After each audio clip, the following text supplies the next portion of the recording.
Good afternoon and welcome everyone to today's Way Forward Workshop Leader Lunch Break, where we are thrilled to welcome Becca Stevens. So if you were to visit Nashville and then decide you wanted to find Thistle Farms, you would drive outside the cacophony of music and the crowds of tourists that jam the streets, and you would find an unassuming collection of buildings in a semi-commercial area. It's here that a quiet revolution is happening, and it's been happening for almost 3 decades. It's peaceful and it's profound, and it's led by courageous individuals who believe in the power of hope and healing, and they are led by Reverend Becca Stevens. When Becca Stevens opened the doors to her first home as a sanctuary for 5 women 36 years ago, she knew that she might not change the world, but she knew the world would never change unless she acted. Acted she did. Lives have been changed, and vulnerable women now realize that they are valuable. The seeds were sown in Becca's childhood when she faced abuse and knew she was called to open a supportive sanctuary to ensure women were not victims but survivors, thriving in a loving community. She responded to the need to enable women to become financially independent, and in 2001, in a church basement, Thistle Farms social enterprises were born. The list of awards is long. She's been recognized as a CNN hero by her alma mater, Sewanee University of the South, and Vanderbilt, with Distinguished Alumni Awards, numerous honorary doctorates, Humanitarian of the Year, induction into the Tennessee Women's Hall of Fame and the Entrepreneur Center's Hall of Fame, and a White House Champion of Change, among many others. And all of this while juggling the career of her spouse, a Grammy-winning musician, and the active lives of 4 children. She is truly a hero. Welcome, Becca. Hi, Becca, you are on mute.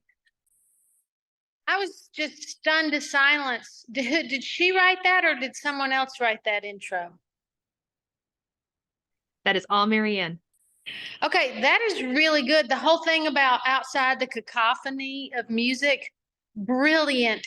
But I will say that just for everybody on this call is that we are never far from music. If you're in Nashville, you are part of that, and part of the growth and development of this global program always includes music. For example, last night at my house in Nashville, Tennessee, my husband, one of many songs he wrote was a song called Bless the Broken Road.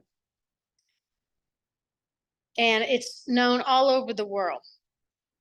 The head of the women's group we started in Ukraine, refugees from Ukraine, Eastern Ukraine, she's in Kiev, is coming for a tour. We're doing fundraising for all the knitters, women coming together in Ukraine. She's in Nashville. And last night I got to record Bless the Broken Road, my husband playing it on the piano and she's singing it in Ukrainian. And I was like, I love this work that brings together people that love justice, that are great leaders, and they just come together and in the end, they jam to a song. So I'm happy to say hello and to say that I am a part of this community of Thistle Farms. I'm going to be in Cleveland, and BJ, who is the dean of the cathedral, and if you could unmute him, is going to tell you just for a minute what's happening in Cleveland.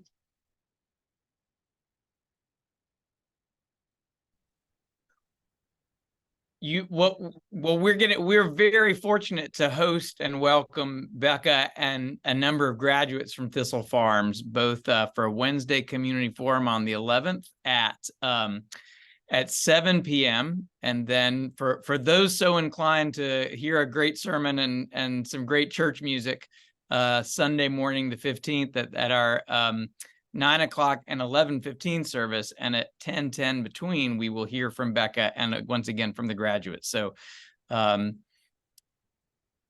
so glad to have you with us, Becca. Oh, it's so good to be coming to Cleveland. I can't wait to see everybody. Thistle Farms is all about being a global movement for women's freedom. And that means we believe justice is a non-competitive sport. So we want to partner with everybody. And I heard that BJ is you're inviting the coalition to stop trafficking in Cleveland to be with us? Yeah, the collaborative to end human trafficking is going to be with us. We're looking forward to that too. Well, one of our biggest joys in this world is that Thistle Farms, that's headquartered in Nashville, has now 92 partners around the country.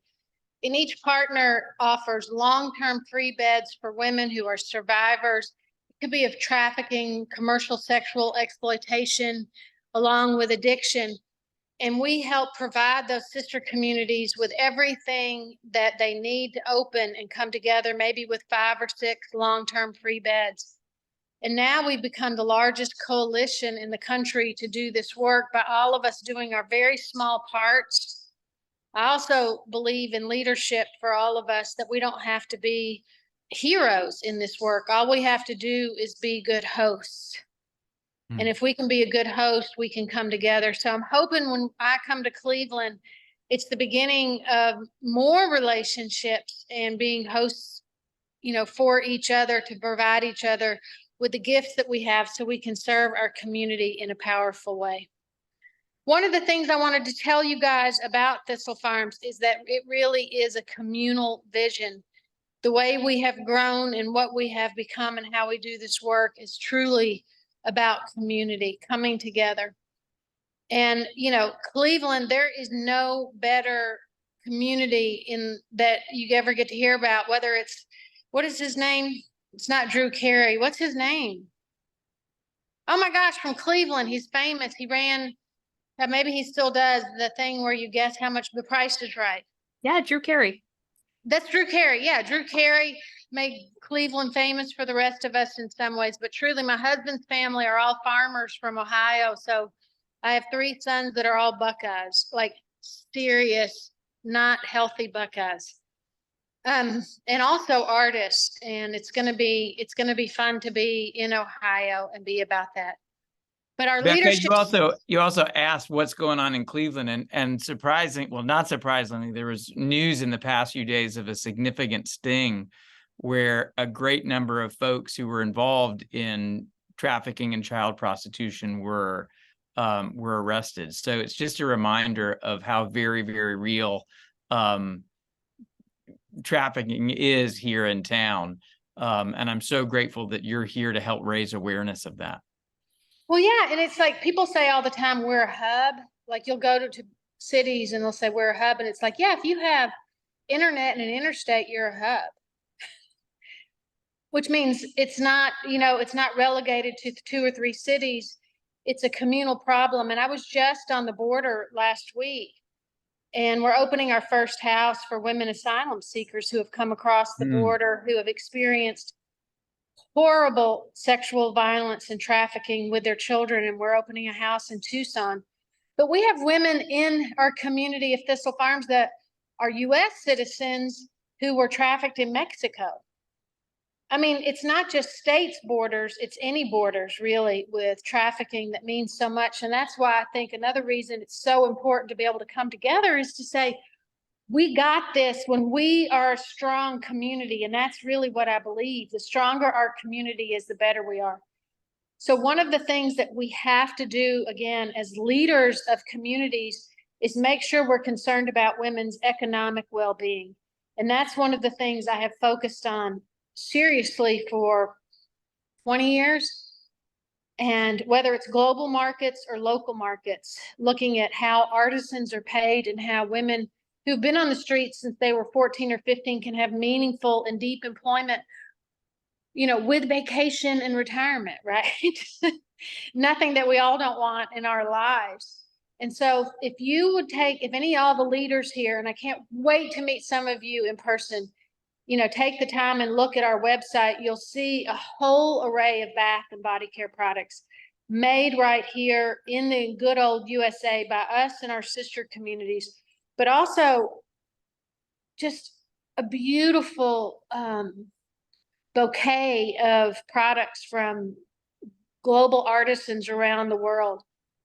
I've spent the last 3 months in Nepal, Kenya, Botswana, Mexico, South Africa, looking and being with communities of women who are all telling the same story in different languages. They're telling the story of the impact of global violence on individual backs. and how it doesn't happen in a vacuum. It happens by broken communities, and it takes strong communities for us to come together and rebuild those relationships and rebuild the communities. All the data shows us that if you and I invest in women, we can heal communities. Mm. And when we rape women, we kill communities. And I think it's, I don't know how to say this any other way. It's our shared responsibility to think creatively as leaders about how we do that well. Again, as hosts to each other, and just say we need each other to do it. One of the things that I think has kept me going for all these years, and maybe for y'all, I know that probably many of you, I mean, it gets exhausting leading these movements and leading our communities wherever they may be in this work. And one of the things that I think has kept us going and kept me going is not to think about being inspired to do it, but being committed to love. And that has saved I'm trying to think of a non-cuss word. Saved my rear. Is that a cuss word? BJ, is that a cuss word? I spent a weekend with them in Nashville, so they're well aware of the Priestley vocabulary. Okay, save my ass. And it's about this idea that whether or not I'm inspired, I just keep believing that the work will lead me back to inspiration. I know that in part because I'm married to a musician, that every day my husband gets up, and I've been married to him for 35 years, gets up and he just goes to the piano and he starts playing. And he sometimes just does the same thing. It's like a monk's mantra and just keeps playing the same thing over and over. But every now and then it will take off in a different direction. And I think, oh my gosh, I'm the first person hearing this melody in the world. And I think of that as a model for how I'm trying to lead in justice, that we can believe in creative leadership, even in justice. We don't have to do it on the cheap. You know, when we build shelters like Cathedral, it's the best gift that city could ask for. And that we just keep going. And not too long ago, I was super feeling uninspired and had to fly out. I know that Cleveland sometimes gets a bad rap about your weather in late November, December, January, but Nebraska gets the same rap. And I was in Nebraska in November, and I thought, I'm not going to make it. Like, I'm so not inspired, and I don't know how long I can keep going. It was just this grayness, and everything around me felt gray. The buildings, the trees, the sky, everything. And I got ready to leave, and I did what I was supposed to do as a leader of this, as you do. You know, you preach the sermons you need to preach, or you go raise the money you need to raise, or you show up at the office, you know, create the new programming, all of the stuff that we have to do. We got on the plane, and I was traveling with a woman who, like many of the women I get to be a part of this journey with, had never flown before. And she was super excited to be in Nebraska, by the way. And she was so excited that she wasn't like observing the rule, if she even knew it, about don't cross the armrest. So I was feeling sorry for myself, but kind of pushed to the side. And then we got up about 20,000 feet. And she had pushed me all the way back and was leaning over me and was taking photos out the window of the supermoon. And you guys, we just had the most beautiful moon just a couple nights ago. And it was that same feeling of like, it's haloed and it's stunning and there is no gray. And all those gray clouds now have folds and beauty and texture to them. And the crazy thing is, she looked at me and she said, I didn't know there was a sky above the clouds. I was like, what? You didn't know there was a sky above the clouds? And then it's like, why would she? Because she had run away from a foster home in 6th grade that were horrible things were happening to her. And so her teenage years, she was in detention centers and on the streets. And then we did to her what we do to women, is we graduated her to prison at 18 for addiction, prostitution. No one understood how trafficking had been a part of her life since she had been about 12. And so she knew about the underside of bridges and the short side of justice, the back side of anger, the bottom side of a bunk, but she had never seen the top side of a cloud ever. So why would she imagine it? And I looked at her and I was like, you know, Sophia, I'm good for another 5 years. That I forget sometimes we're doing this work to help remind people there's something beyond the gray and that there's hope. And I do believe it takes a community sometimes to get a single person onto the top side of that cloud to see it and see that vast expanse of interstellar space. Imagine it. And so what I want to say to everybody is that it's okay if we are tired. It's the busy season, it's fall, and there is something beyond the gray. And sometimes we need each other to remind each other when we do it for love, that fickle muse of inspiration will come back to us and be there for us. I'm so happy to answer any questions about Thistle Farms. I'm so happy for BJ to take it from here. I'm happy for anything. Thank you very much.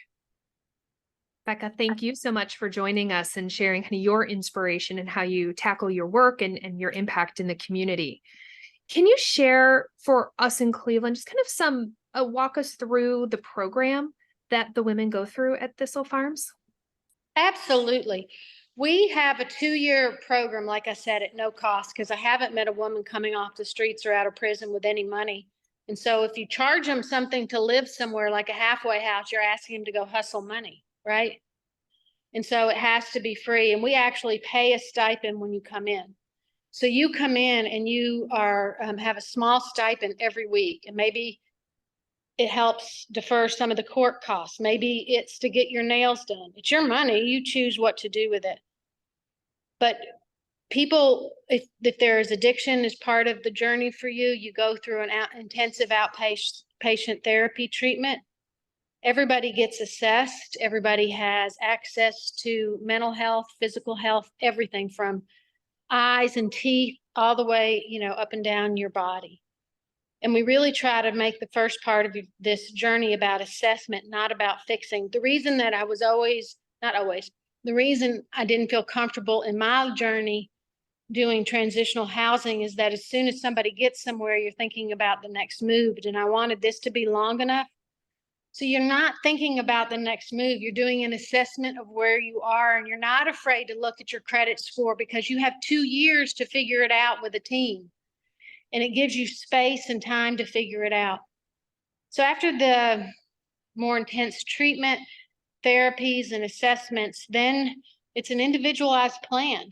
And there are 36 women that live in the communities in Nashville. There's about 675 in the larger community across the nation. And the idea is that in these small communities, again, with no live-in authority, there's tons of structure, there's tons of rules, but the women come together to create community. After about maybe 6 to 8 months, we start the job readiness programming.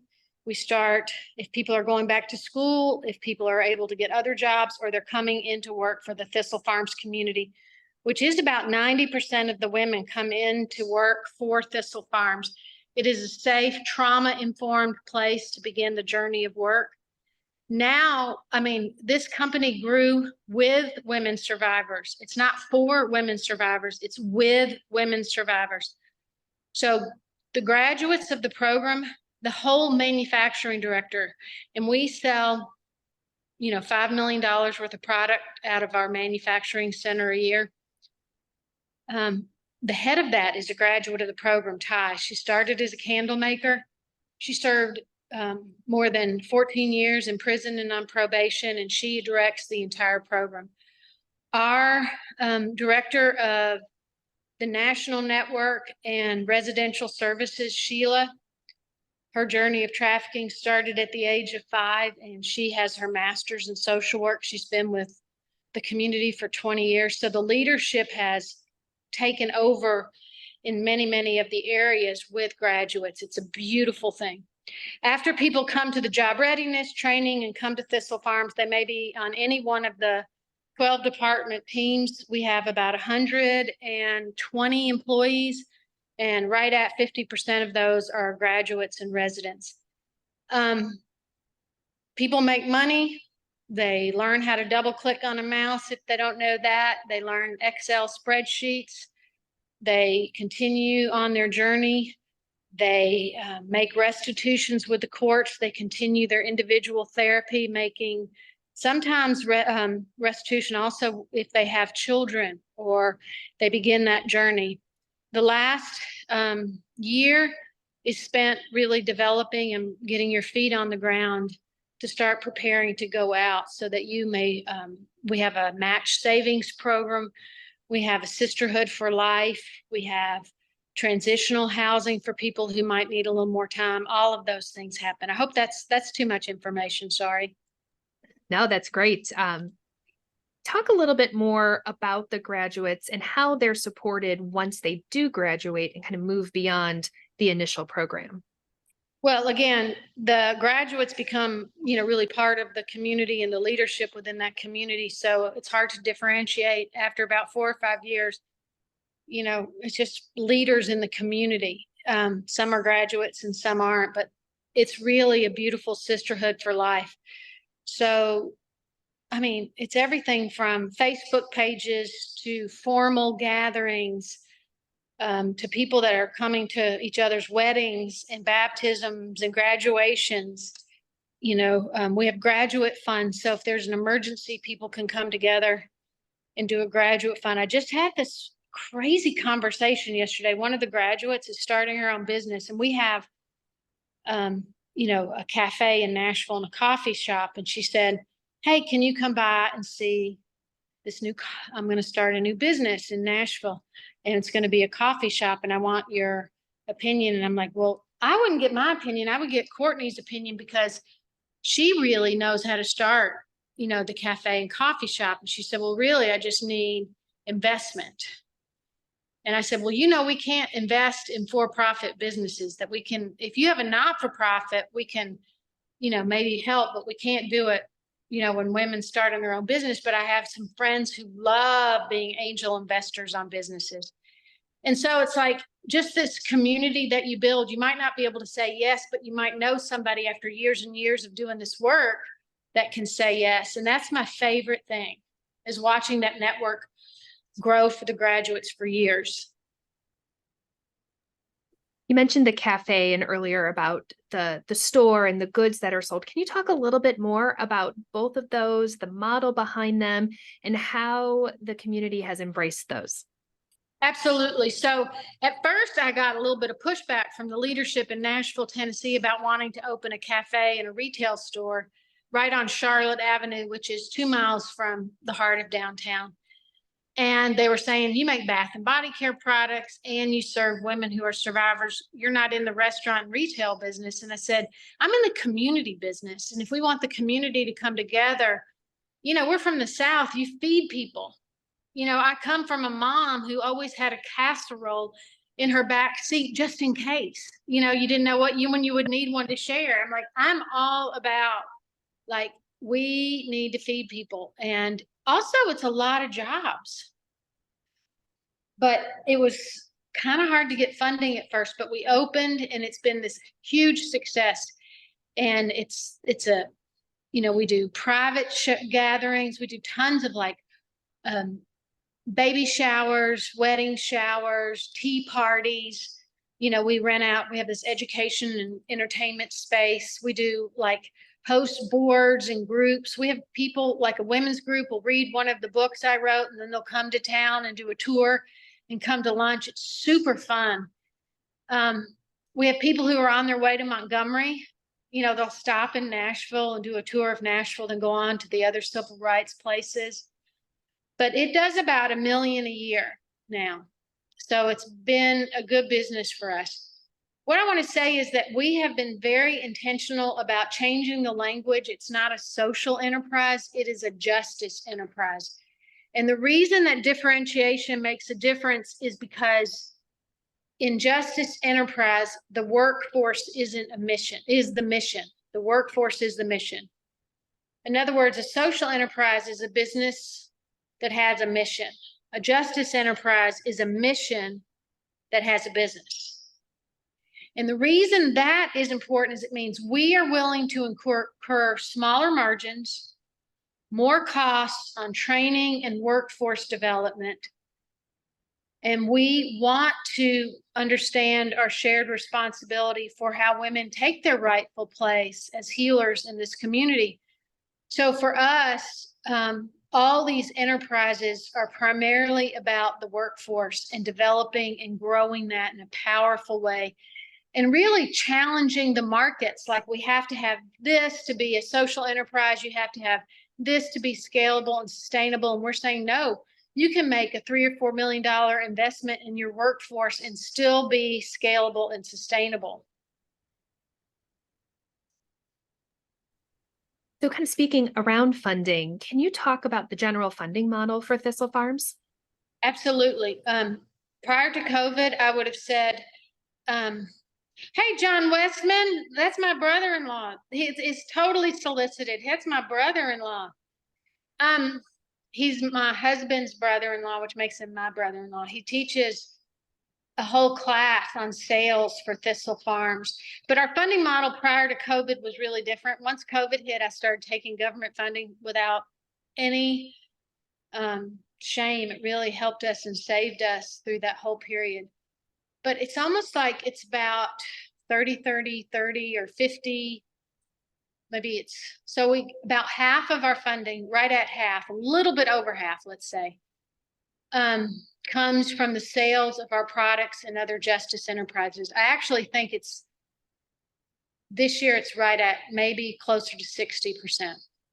The rest, maybe 10% from city and state funding. And then the rest is grants. It could be national grants or local grants or foundation grants, and then just individual funders who are so kind and nice to us. That's been the biggest source of funding for us. And I will John, jump on. I'm going to hear what John's got to say. He's the smartest person in this thing. So, hi, John. Hey, Becca. Hey, everybody. No, we're here to listen to you, Becca. You're amazing. I'm loving this. Oh, you're kind. Sorry. and I will add on a true unsolicited endorsement. The cafe is fabulous. The food, the gifts, everything. So if you are in Nashville, highly recommend checking out the cafe at Thistle Farms. And you aren't a relative even. No, that I am not. So truly unsolicited. So Becca, as you think about over the years of growing Thistle Farms, what have been some of the greatest challenges that you've encountered, and how have you worked to overcome those? Oh my gosh, we have another unsolicited endorsement. This is just a love fest. I don't want to talk about hard times. I want to talk about the love fest happening right here before my very eyes. I understand that BJ hasn't been here to the cafe. So BJ, it's on you to come now. Everybody else is saying it's changed their life is what I hear in this. No, I've been and spent minutes trying to figure out which candle to get for my wife, and I got the right one. So I have nothing but I batted 1,000 at that place, and the cafe is great. Yes. I will say one of the biggest challenges right now for me has been this calling to be really in the world, with small groups of women who are just starting out. I love that part. I love the part where 8 women, who have been through hell and back are sitting around dreaming of how to come together and do something beautiful. And immediately their conversation, they start talking about so what can we do, for the community? And the most recent example was going to Poland and sitting and starting this community with women knitters who are all, refugees in Ukraine. And y'all know the relationship between refugees and people who are trafficked. It's inextricably linked. When we were in the refugee camp in Greece, the State Department issued a report where 15,000 young girls are missing. Oh my gosh. The idea of coming together, in community, one that makes you super safe, and to have resources enables you to get out of those camps and be either reunited with your family or to find the people that you need, the advocates, so that you can be designated an asylum seeker and find your path. Money is the It makes a huge difference. There's not rich people in refugee camps. Y'all know that. So we're sitting there, and the 8 women knitters, they were talking about really what's needed are these kits, so that when the kids are in school or the kids have to be in the bomb shelters, there are these kits so you can go to school. And this year, they were just dreaming about it last year, and this year they made 600 kits for people out of the Lukveg region or whatever. It's in the one that's completely occupied now, and 600 families that they're supporting. This small group of knitters make it possible for these school kits. And the head of the program, like I said, is here, and she was at my house last night, and she started talking about her dreams for figuring out what those kids need for Christmas. I think that is how we function. Like, you're in the middle of war, you're running a small not-for-profit with knitters, which keeps getting interrupted because the bomb sirens, you have to go down to the bomb shelters. And what keeps you going is this desire to help someone else. I love that. And that is a big challenge because it's time consuming and expensive. So I find myself on the road quite a bit. But I'm telling you, it makes me weepy with how much people care. And I don't mean people with means. I mean, a lot of times people without means, how much they care and they want to do their small part.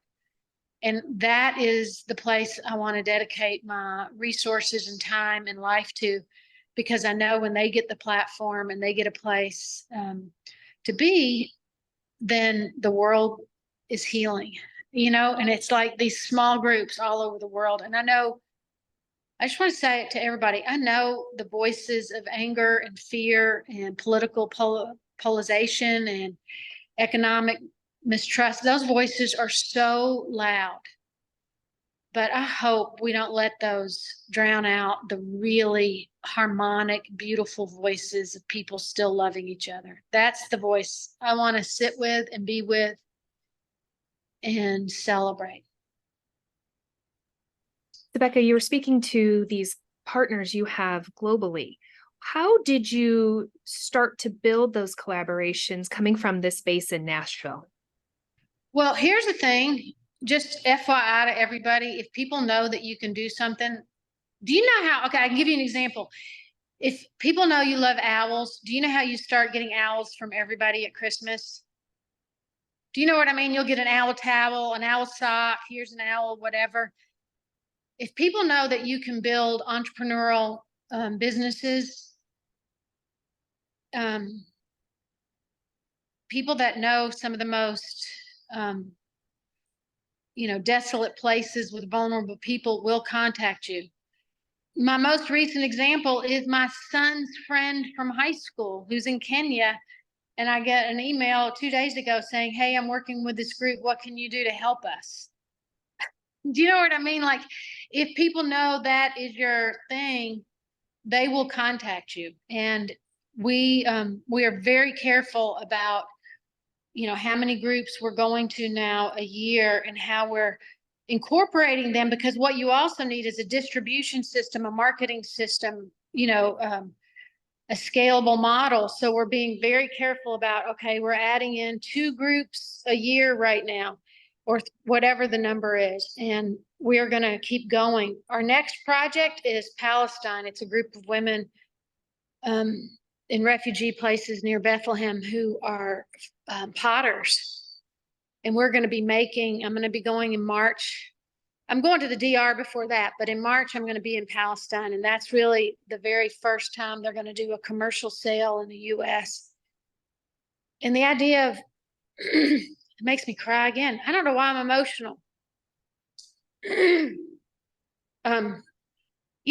Holy Land and holy hands and holy women, that whole idea. And making something that we get to touch with our hands. And it's like, I'm in. I'm totally in. I don't know what we're going to do or how we're going to fund it, but I'm in. Maybe BJ will be our sponsor.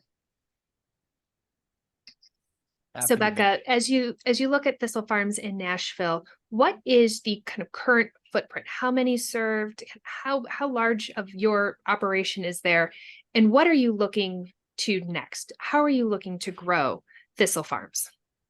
So I have a slide for this. If anybody wants those actual numbers, they should go on our website, because I will say some numbers and I'll say them with authority.